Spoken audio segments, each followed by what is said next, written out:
Market లో invest చేసి మీ డబ్బులు డబుల్ చేసుకోవాలనుకుంటున్నారా? విజయవాడలో జరిగే సుందరరామిరెడ్డి గారి లైవ్ సెమినార్ కి అటెండ్ అవ్వండి.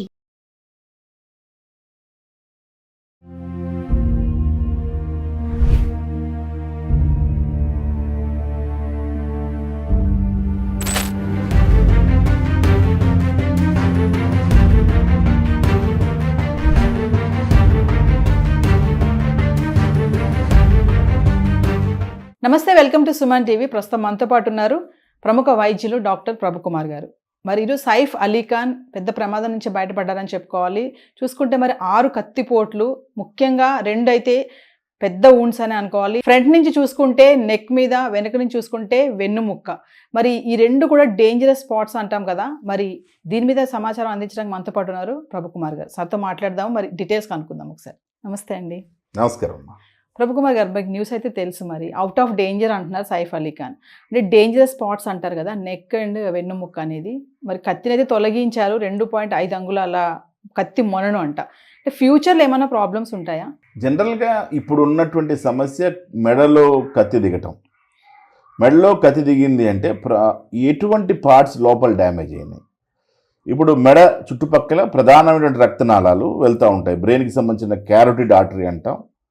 ఇంకా 2-3 రకాల నరాలు కూడా బ్రెయిన్కి సంబంధించి వెళ్తూ ఉంటాయి. సో వీటిలో ఏమీ డ్యామేజ్ అని డాక్టర్లు క్లారిటీగా అక్కడ లీలావతి హాస్పిటల్ నుంచి మనకు చెప్పలేదు. కాబట్టి సో కొంత దాంట్లో అంబిగ్విటీ ఉంది.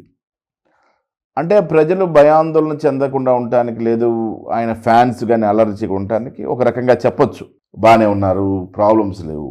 అంటే మనం మ్యానుఫ్యాక్చరర్ కొత్త కారు వచ్చినప్పుడు బ్రహ్మాండంగా ఉంటుంది కారు. మనం ఒకసారి గుద్దిన తర్వాత మ్యానుఫ్యాక్చరింగ్ పాడైనట్టే, డిఫెక్ట్. తర్వాత దాన్ని మళ్ళీ ఎంత టెంపరింగ్ చేసినా, ఎంత చేసినా కూడా మనకి ఏదో సమస్య, ఇప్పుడు ఒకసారి బండి సౌండ్ రావడం, డబడబా అంటామో ఉంటున్నది. అట్లాగే హ్యూమన్ బాడీ కూడా భగవంతుడు సృష్టించినటువంటి ఒక మహా అద్భుతమైనటువంటి ఆవిష్కరణ.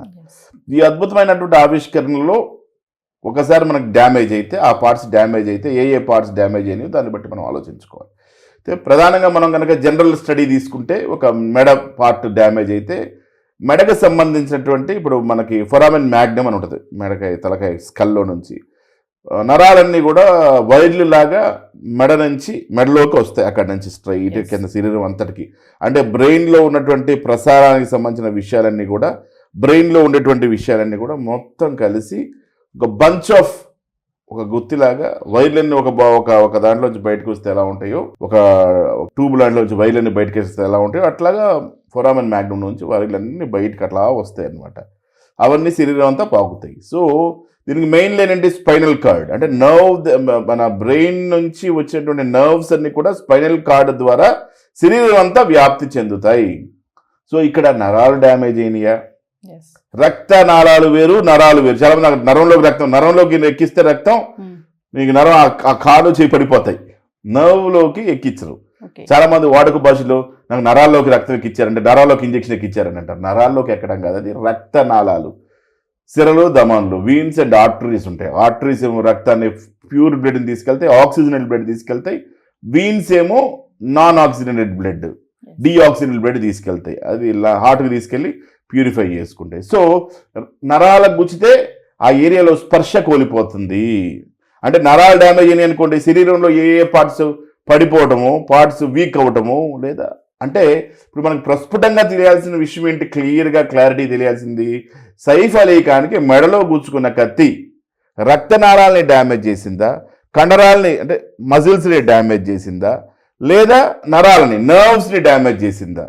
నర్వ్స్ని కనుక డ్యామేజ్ చేస్తే దాని తత్సంబంధితమైనటువంటి పార్ట్స్ డ్యామేజ్ అవుతాయి. నర్వ్స్ అయితే ఏమండి, నర్వ్స్ ప్రాబ్లం అది. అదే రక్తనాళాలు అనుకోండి, ఆ సంబంధించిన పార్ట్స్కి బ్లడ్ సరఫరా, రక్త సరఫరా డ్యామేజ్ అయితే ఏమవుతుంది, ఆ ఏరియాకి రక్త సరఫరా లేకపోతే ఆ ఏరియా డ్యామేజ్ అయిపోతుంది, ఆ ఏరియా పాడైపోతుంది. సో ఆల్రెడీ డాక్టర్స్ వాటిని, ఒకవేళ రక్తనాళాలు డ్యామేజ్ అయితే ఆ రక్తనాళాలు రీకన్స్ట్రక్టివ్ సర్జరీస్ అంటారు, అవి చేసుండొచ్చు. అట్లాగే ప్లాస్టిక్ సర్జన్స్ వాళ్ళ ఆ ఏరియా డ్యామేజ్ కాకుండా చేసుంటారు. తర్వాత ఇది ఒక రకమైనటువంటి అంశం, ఇది మెడకు సంబంధించి మనం మాట్లాడుకున్నాం, దానికి సంబంధించిన విషయాలు కూడా చెప్పాను. అట్లాగే మీరు గమనిస్తే ఈ నడుములో ఏ డిస్క్కి తగిలింది, L1 to L5 ఉంటాయి, L4 L5 L3 L2 L1 L2. So ఏ ఏరియాలో ఈ కత్తి గుచ్చుకుంది అన్నది ఇంపార్టెంట్. అయితే ఇక్కడ ప్రమాదకరమైన విషయం అంటే సెరిబ్రోస్పైనల్ ఫ్లూయిడ్ అని ఒకటి ఉంటుంది, సిఎస్ఎఫ్ ఫ్లూయిడ్. బ్రెయిన్ నుంచి అది మన బ్రెయిన్ చుట్టూ ఉంటుంది. అదొక ప్రెషర్, ఇంట్రాక్రేనియల్ ప్రెషర్, ఐసీపీ అని ఇంట్రాక్రేనియల్ ప్రెషర్ మెయింటైన్ చేసుకుంటూ మన బ్రెయిన్లో మన డ్యూరామేటర్, పయామేటర్ అని బ్రెయిన్ చుట్టూ 2-3 కవర్లు ఉంటాయి. మన బ్రెయిన్ ఒక బాక్స్లా బ్రెయిన్ కాపాడబడి ఉంటుంది. స్కల్ టెంకాయలో మనకి లోపల బ్రెయిన్ గుజ్జు ఉంటుంది, దాని చుట్టూ కొన్ని పయామీటర్, డ్యూరామీటర్ అని కొన్ని లేయర్స్ ఉంటాయి, 3 లేయర్స్ ఉంటాయి. అలాగా ఆ లేయర్స్లో నుంచి ఆ ఫ్లూయిడ్ కిందకి జారుకుంటూ నడుము వరకు ఈ సిఎస్ఎఫ్ ఫ్లూయిడ్, మనకు కొన్ని జ్వరాలు వస్తే నడుములోంచి ఫ్లూయిడ్ తీసి పరీక్ష చేస్తుంటారు, దాన్నే బోన్ మ్యారోలోంచి తీశారని అంటారు. సో ఈ సెరిబ్రోస్పైనల్ ఫ్లూయిడ్ని తీసుకొని మనం పరీక్షలు చేస్తూ ఉంటాం. ఆ ఫ్లూయిడ్ లీకేజ్ అయ్యేటువంటి అవకాశం ఉంది.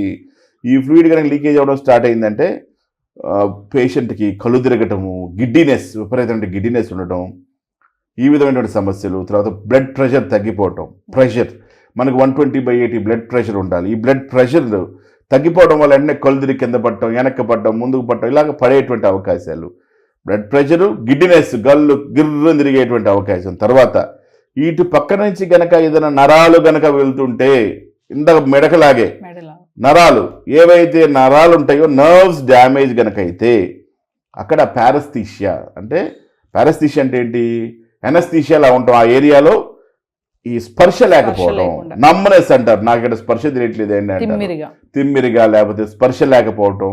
ఏ ఏరియాకి ఆ నరం సప్లై చేస్తుందో, నెక్స్ట్ కాళ్ళకు అనుకోండి, కాళ్ళ నరాలకు స్పర్శ లేకుండా పోవటం, లేదా విపరీతమైనటువంటి నొప్పి రావడం, హై సెన్సేషన్ కానీ సెన్సేషన్ లేకపోవడం కానీ, పారస్థీషియా, ఎనస్థీషియా, ఇట్లా రకరకాల సమస్యలు, ఇవన్నీ రకరకాల కాంప్లికేషన్స్ వచ్చేటువంటి అవకాశం ఉంటుంది. అంటే ఆ నరాలు కానివ్వండి, రక్తనాళాలు కానివ్వండి, వీటిలో ఏవి డ్యామేజ్ అయినా కూడా, ఆ ఏరియాస్ డ్యామేజ్ అయితే ఈ ఇబ్బందులు అయితే తప్పవు. తర్వాత అవి మళ్ళీ కట్టుకునేటప్పుడు ఆ పూసలు దగ్గరికి కట్టుకోవడం కానీ, దూరంగా కట్టుకోవడం కానీ, ఇలాంటివి ఏం జరిగినా కూడా సమస్య ఫ్యూచర్లో.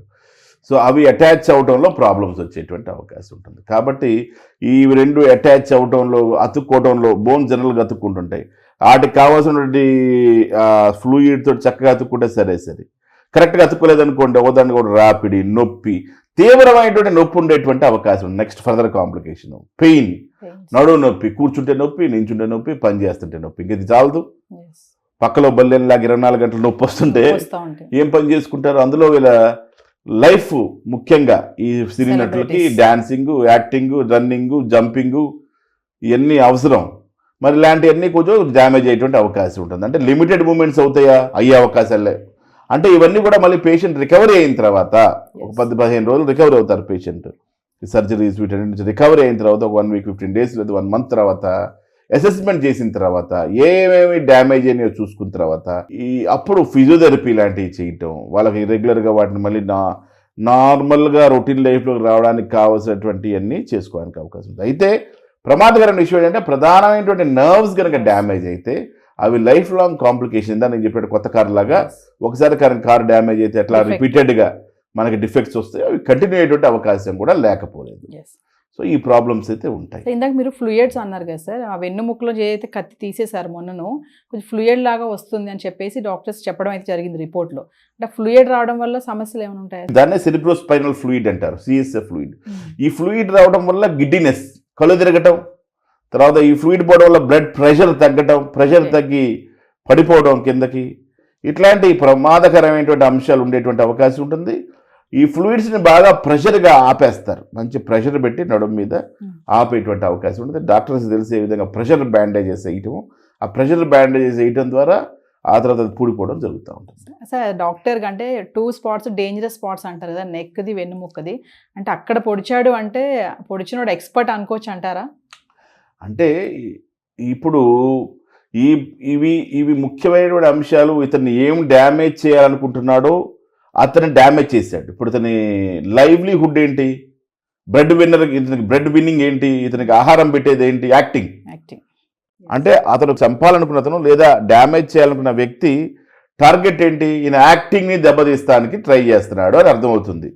ఈ ఇన్సిడెంట్స్ వల్ల మనకి ఏమర్థమవుతుంది, అతని యొక్క జీవనోపాధి, ఈ జీవనోపాధిని కొంతమంది పాటలు పాడతారు, గొంతుకు వస్తే ఉన్నాడు పాటలు పాడలేడు, వోకల్ కార్డ్స్ డ్యామేజ్ చేస్తే పాటలు పాడలేడు. అట్లాగా ఇతని జీవనోపాధి ఏంటి, ఎంత పెద్ద యాక్టర్ అయినా వాళ్ళ జీవనోపాధి మీద ఆధారపడుతుంది. సో జీవనోపాధి ఏంటి ఈయనకి? యాక్టింగ్లో ఇక డాన్సింగు, జంపింగు, ఇక రకరకాల భంగిమలు, ఇవన్నీ కూడా యాక్టింగ్ స్కిల్స్ అన్ని చూపించాలి. వాళ్ళు ఉన్న రకరకాల స్కిల్స్, నవరసాలు పోషించాలి. దాంట్లో నడుము పాత్ర చాలా ముఖ్యమైనది కదా. సో ఈ నడుము పాత్ర డ్యామేజ్ అయ్యిందంటే అతనికి జీవనోపాధి మీద దెబ్బ తగులుతుంది. సో బతికినా చచ్చినట్టే లాగా అయ్యేటువంటి అవకాశాలు ఉంటాయి. కానీ ఇతను ఏ విధంగా, నేను ఇందాక మనకి ఏ విధంగా ఎక్కడ దెబ్బలు తగిలినో తెలియదు కాబట్టి, ప్రాపర్గా మనకి ఇక్కడ తగిలింది దీనివల్ల ఇది అని చెప్పడానికి లేదు కాబట్టి, ఇతను రిపోర్ట్స్ ఉంటాయి, మెడికల్ రిపోర్ట్స్ ఉంటాయి. మనం పూర్తిగా ఏ డిస్క్ల మీద డ్యామేజ్ అయినాయి, వెన్నుపూసలో ఏ డిస్క్ల మీద డ్యామేజ్ అయింది, తర్వాత బ్రెయిన్ దగ్గర, నెక్ దగ్గర ఏ పార్ట్స్ డ్యామేజ్ అయితే, ఏ రక్తనాళాలను కానీ ఏ నర్వ్స్ కానీ వాళ్ళు రీకన్స్ట్రక్ట్ చేయగలిగారు, ఇవన్నీ కానీ ప్రాపర్ రిపోర్ట్స్ కనుక మన చేతిలో ఉంటే పర్ఫెక్ట్గా మనం ఏ పార్ట్ డ్యామేజ్ అవుతుందో చెప్పడానికి అవకాశం. కాబట్టి అతని నైపుణ్యాన్ని చూస్తే మీరు చెప్పినట్టుగా ఈ దొంగ అనబడేటువంటి వ్యక్తి కానివ్వండి, లేదు ఈ హైయర్డ్ కిల్లర్ కానివ్వండి, లేదు మాఫియా కానివ్వండి, ఎవరైనా కానివ్వండి, whoever it is, some ఎక్స్పర్సన్ ఎవరైతే ఇది చేశారో ఎక్స్పర్ట్గానే చేశాడు. అతని జీవనోపాధిని దెబ్బ కొట్టే విధంగానే చేశాడు. సో ఈ పెరుగులాట అతను చేశాడు, బాగా ఫైట్ చేశాడు, అవన్నీ మనం గమనించాల్సిన విషయాలు. దీంట్లో ఎంత ఇతనికి డ్యామేజ్ అయింది, అతనికి కూడా ఎంత డ్యామేజ్ అయిందా, ఈ విషయాలన్నీ కూడా మనకు తెలియాల్సినటువంటి అంశం ఉంటుంది. రికవరీకి ఎంత టైం పట్టొచ్చు అంటారు? మినిమం 1 month అయితే పడుతుందమ్మా. 3 weeks నుంచి 4 weeks, 4 నుంచి 6 weeks కూడా పట్టే అవకాశం ఉంటుంది. జనరల్గా బోన్స్ అతుక్కోవడానికి 6 వారాలు అయితే ఈజీగా పడతా ఉంటాయి. ఓకే, అంటే బ్యాక్ టు మళ్ళీ మూవీస్ చేయడానికి ఇప్పుడు జరిగినటువంటి ఈ 2 spots ఏవైతే ఉన్నాయో మేజర్గా ప్రాబ్లం అని అనుకోవచ్చు అంటారా మీ అనాలిసిస్లో? నా అనాలిసిస్ ప్రకారంగా మళ్ళీ 1 month తర్వాత మనం చేసేటువంటి ఆయనతో జరిగేటువంటి జనరల్ ఎగ్జామినేషన్లో ఎంతవరకు ఆయన రికవరీ అవ్వగలిగాడు, రికవరీ అయ్యగలిగి ఎంత పని చేయగలిగాడు, ఎంత పని చేస్తున్నాడు, ఏమైనా రెస్ట్రిక్టెడ్ మూమెంట్స్ ఉన్నాయా, అంటే మూమెంట్స్ ఎక్కడ వరకు ఆగిపోతున్నాయి, ఏ మూమెంట్స్ బాగున్నాయి, ఇలాగా ఏ మూమెంట్స్ బాగున్నాయని మనం కనుక గమనించగలిగితే దీంట్లో రకరకాల మూమెంట్స్ ఉంటాయి శరీరంలో. ఆ మూమెంట్స్ ఏం బాగున్నాయో గమనిస్తే అతనికి ఎంతవరకు ఆ మూమెంట్స్ ఇబ్బంది కలిగిస్తున్నాయి, ఏ మూమెంట్ చేస్తే అతను నొప్పి వస్తుంది, డ్యాన్స్ చేస్తే నొప్పులు ఎక్కువ వస్తున్నాయా, లేకపోతే యాక్టింగ్ చేస్తే ఎక్కువసేపు నించుంటే నొప్పి వస్తుందా, కూర్చుంటే నొప్పి వస్తుందా, ఏ రకమైన ప్రక్రియలో ఆయనకి ఇబ్బంది కలుగుతుంది అనే విషయాలను మనం గమనించినప్పుడు అప్పుడు మనం ఆ అసెస్మెంట్ ప్రకారంగా చెప్పగలుగుతాం ఈయన ఎంతవరకు మళ్ళీ సినిమాలకు ఉపయోగపడగలుగుతాడు, ఉపయోగపడలేడు అని చెప్పి. సర్జరీ అయితే చేశారా, సక్సెస్ అని అంటున్నారు, అవుట్ ఆఫ్ డేంజర్ అంటున్నారు, అంటే చిన్న చిన్న గాయాలు అయితే లోపల ఉంటాయంటారు. జనరల్గా ఎంత మనం సర్జరీ చేసినప్పుడు కూడా మనం చూస్తుంటాం చాలా సర్జరీ జరిగిందని, తర్వాత దాని కాంప్లికేషన్స్, వాటి యొక్క కాంప్లికేషన్స్ మనం ఫేస్ చేయాలి. ఈవెన్ సర్జరీ చేసినా, దెబ్బలు తగిలి సర్జరీ చేసినా, ఎటువంటి సర్జరీ దాని కాంప్లికేషన్స్ కూడా ఉంటాయి, పాజిటివ్ ఎఫెక్ట్స్, నెగిటివ్ ఎఫెక్ట్స్. ఈ నెగిటివ్ ఎఫెక్ట్స్ని మనం తర్వాత ఫిజియోథెరపీ ద్వారా లేదా ఇతర రకరకాల యాక్టివిటీస్ ద్వారా, రెగ్యులర్ ఎక్సర్సైజ్ అని, వాకింగ్ అని, తర్వాత ఫిజియోథెరపీ అని, ఇలాగ అనేక అంశాలు ఉంటాయి. పోస్ట్ అందులో ఎస్పెషల్లీ ఆర్థోపెడిక్స్లో చాలా పోస్ట్ రికవరీ వర్కౌట్స్ ఉంటాయి. అవన్నీ పర్ఫెక్ట్గా చేయగలిగితేనే మనం బయట రావడం తేలిగ్గా ఉంటుంది. ఇదంతా కూడా ఇతనికి సర్జరీ ఓకే, ప్రాణాపాయం నుంచి బయటపడినట్టున్నట్టుంది. అయితే దీని తర్వాత ఈయన అసెస్మెంట్ 1 month తర్వాత 15 days తర్వాత చేసిన అసెస్మెంట్లో ఈయన ఎంత యాక్టివ్గా మూవ్మెంట్ చేయగలుగుతున్నాడు, ఏ మూమెంట్స్ రెస్ట్రిక్ట్ అవుతున్నాయి, దానికి సంబంధించిన ఎక్సర్సైజెస్ ఏమున్నాయి అనేవి మళ్ళీ నిపుణులు విశ్లేషణ చేసి, అలాగే టీమ్ ఆఫ్ డాక్టర్స్ పనిచేస్తూ ఉంటారు. ఆ టీమ్ ఆఫ్ డాక్టర్స్ అందరూ కలిసి ఏ విధంగా చేస్తే బాగుంటుందో దాని మీద ఒక అండర్స్టాండింగ్ ఇవ్వడానికి అవకాశం ఉంటుంది. అప్పుడు మనం ఈజీగా కామెంట్ చేయగలుగుతాం ఈయన ఎంతవరకు సినిమాలకు పనికి రాగలుగుతాడు, లేదా ఎంతవరకు ఈయన మూవ్మెంట్ చేయగలుగుతాడు, ఈయన డే టు డే లైఫ్కి ఇది ఎంత దినదిన తన కార్యక్రమానికి, తన దినచర్యకి ఏ విధంగా ఉపయోగపడగలిగింది, లేదు ఏం చేస్తే ఆయనకి బాగుంటుందని చెప్పగలుగుతాం. సాధారణంగా చూసుకుంటే కామన్ మ్యాన్కి సెలబ్రిటీస్కి డిఫరెన్స్ ఏంటంటే, ఇలాంటి ఏదైనా ప్రాబ్లమ్స్ వచ్చినప్పుడు వాళ్ళు తొందరగా లావ్ అయిపోతారు, సడన్గా మళ్ళీ సన్నగా అయిపోతారు. ఇలాంటి మేజర్ జరిగినప్పుడు తొందరగా రికవరీ అవ్వడానికి ఛాన్సెస్ ఉంటాయి. అంటే అలాగే ఇది కూడా చూసుకోవచ్చు అంటారా? ఇలాంటి జరిగినప్పుడు కూడా కామన్ మ్యాన్ అంటే అంత డబ్బులు పోయలేడు, వీళ్ళు డబ్బులు పోయగలరు కాబట్టి హాస్పిటల్కి అంతా కట్టగలరు కాబట్టి, అట్లాగే దే కెన్ హైర్ ఫిజియోథెరపిస్టులు, ఎక్కువ కాలం కావాల్సినటువంటి డాక్టర్లని, కావాల్సిన ఫిజియోథెరపీని హైర్ చేయగలుగుతారు. హైర్ చేయటం వల్ల ఎక్కువ వాళ్ళకి ట్రీట్మెంట్. ఇప్పుడు కామన్ మ్యాన్ ఏంటి, తన జీవనోపాధి ఏంటి, ఇది ఏదో ఉద్యోగం చేసుకుని బతికేస్తాను, అతనికి కష్టం ఉంటుంది. అది ఉద్యోగం చేయకపోతే ఇక్కడ డబ్బులు కట్టలేడు, అతను ఉద్యోగం చేసుకోవాలి, చేయాలి. ఇక్కడ ఏంటి, జీవనోపాధి ఆల్రెడీ 3 కోట్లు సంపాదించుకుని ఉంటాడు కాబట్టి ఈజీగా అందరినీ హైర్ చేసి వైద్యం చేయించుకోగలుగుతాడు, కావాల్సిన తిండి తినగలుగుతాడు, కాల్షియం రిచ్ ఫుడ్స్ తీసుకోవాలి, ఇలాగ ఏవైతే అవసరమైనటువంటి ఫుడ్స్ ఉన్నాయో ఇవన్నీ ఆయన న్యాచురల్గా తినగలుగుతాడు. ప్లస్ రికవరీ చేయడానికి కూడా అనేక మంది సపోర్టివ్ థెరపిస్టులు, ఎస్ తర్వాత సపోర్ట్ చేసేటువంటి ఫ్రెండ్స్, మిత్రులు, శ్రేయభిలాషులు, పాజిటివ్ గోల్ ఇచ్చేవాళ్ళు, పాజిటివ్ అప్రోచ్. పేదడికి రారు, ఎవరు రారు, కానీ రిచ్ పర్సన్కి అందరూ ఎస్ సపోర్ట్ చేస్తారు. ఒక సెలబ్రిటీకి అయితే అందరూ ఫ్రెండ్స్ కావాలనుకుంటారు, అందరూ ఫ్రెండ్సే కూడా బాగా హెల్ప్ చేస్తారు పాజిటివ్ మోటోకి, పాజిటివ్ యాటిట్యూడ్కి. ఎస్ కాబట్టి పాజిటివ్ ఛాన్సెస్ ఆయన బయటపడడానికి ఎక్కువ ఉంటాయి. ఎక్కువ ఇప్పుడు నలుగురు వచ్చి నువ్వు బాగుంటావు అన్నప్పుడు చాలా పాజిటివ్గా, ఎనర్జెటిక్ గా పాజిటివ్ వైబ్స్ తో ముందుకెళ్ళేటువంటి అవకాశం ఉంది. ఎప్పుడైనా brain is the major thing for everyone. ఎప్పుడైతే ఈ బ్రెయిన్ పాజిటివ్ ఆలోచనలు ఇంత జరిగినప్పుడు కూడా అందరూ పాజిటివ్ చెప్పినప్పుడు తప్పకుండా వాళ్ళందరూ బయటపడతారు. Thank you sir. ఏదేమైనా Saif Ali Khan out of danger అంటున్నారు, మరి తొందరగా కోలుకొని మళ్ళీ మూవీస్లోకి రావాలని మనం కూడా కోరుకుందాం. తప్పకుండా అమ్మా, సైఫ్ అలీ ఖాన్ బయటపడాలని, ఆయన బయటపడి అనేక మళ్ళీ మూవీస్ చేసి ప్రజలందరికీ మళ్ళీ కొత్త సైఫ్ అలీ ఖాన్ కనిపించాలని కోరుకుందాం. నమస్కారం. నమస్తే.